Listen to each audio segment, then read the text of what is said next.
Halo Sobat GST.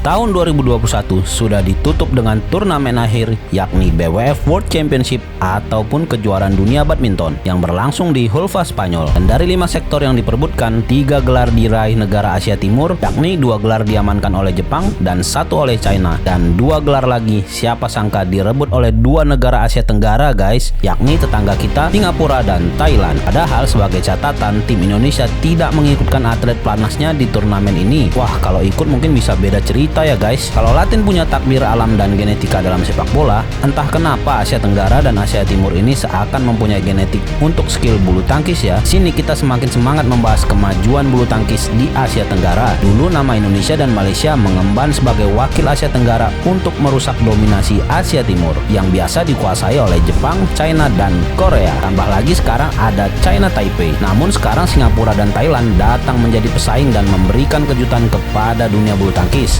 terutama untuk Singapura. Negara yang jarang terdengar di ajang olahraga ini secara mengejutkan dapat mengorbitkan Loh Kean Yew sebagai juara dunia baru tahun 2021. Dan hal itu juga untuk Sobat GST ketahui tidak lepas dari peran orang Indonesia, yakni Coach Mulya Handoyo yang juga adalah mantan pelatih dari atlet kebanggaan Indonesia yakni Taufik Hidayat. Asli Indonesia guys. Loh Kean Yew mencuat di penghujung tahun 2021 ini. Mulai dari menjuarai high-low dan runner-up Indonesia Open, dia sudah memberikan sinyal bahwa dia harus diperhitungkan. Bahkan sang raja badminton dunia yakni Kento Momota sudah mengatakan bahwasannya yang sangat dia khawatirkan adalah Loh Kean Yew, dan pernyataan itu sudah menjadi kenyataan guys. Di tunggal putra Asia Tenggara sebenarnya masih mempunyai Lee Zizia dari Malaysia, dan di Indonesia sendiri kita mempunyai Anthony Sinisuka Ginting. Sedangkan di Asia Timur sejak pensiunnya Lindan dan menuanya Chen Long, mereka hanya berharap dari satu nama yakni Kento Momota dari Jepang. Sedangkan nama Tai Tzu Ying masih konsisten dan masih suka masuk angin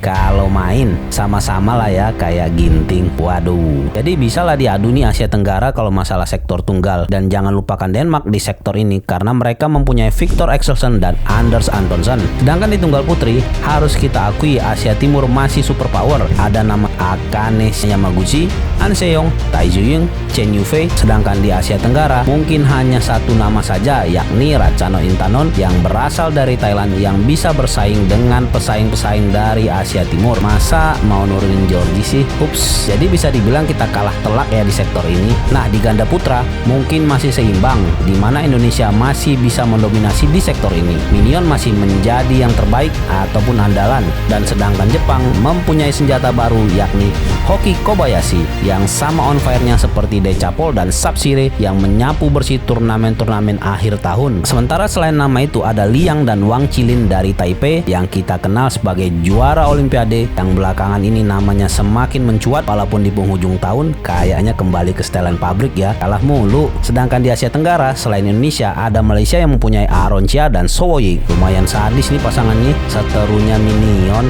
walaupun rekor pertemuan masih jauh lah ya. Nah, sedangkan di ganda putri memang harus diakui China dan Korea masih sebagai pemegang kendali walaupun kita pemenang medali emas Olimpiade kemarin. Namun tidak dipungkiri setelah itu Korea dan China lah yang berkuasa di setiap turnamen berikutnya. Dan di ganda campuran nih sebenarnya dengan juaranya Decapol dan Sub-Zero di kejuaraan menahbiskan mereka sebagai pasangan terkuat saat ini. 5 turnamen berturut-turut mereka rajai, ILO Open, 3 turnamen di Bali termasuk di dalamnya BWF World Tour Final, dan sekarang kejuaraan dunia lengkap guys. Sedangkan pasangan Asia Timur baik Zheng Ziwei dan Huang Yaqiong dari China dan juga Yuta Watanabe dan Higashino dari Jepang, keduanya masih menurun sekarang. Sedangkan pasangan Indonesia yakni Hani Couple memang tahun ini tidak menurun tapi meluncur ke bawah performance-nya. Waduh, maaf ya Bang Ucok, cuma bercanda. Semoga semakin lebih baik ya, amin. Nah, kira-kira kalau Asia Tenggara diadu dengan Asia Timur gimana nih? Siapa yang menang? Atau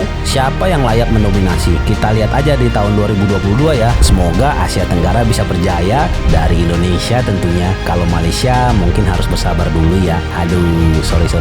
Oke, mungkin segitu dulu ulasan dari kami. Mohon maaf jika ada salah-salah kata. Mohon bantuannya juga ya guys untuk like dan subscribe-nya, atau bisa di-share juga ke teman-teman kita lainnya. Sampai ketemu lagi. Thank you.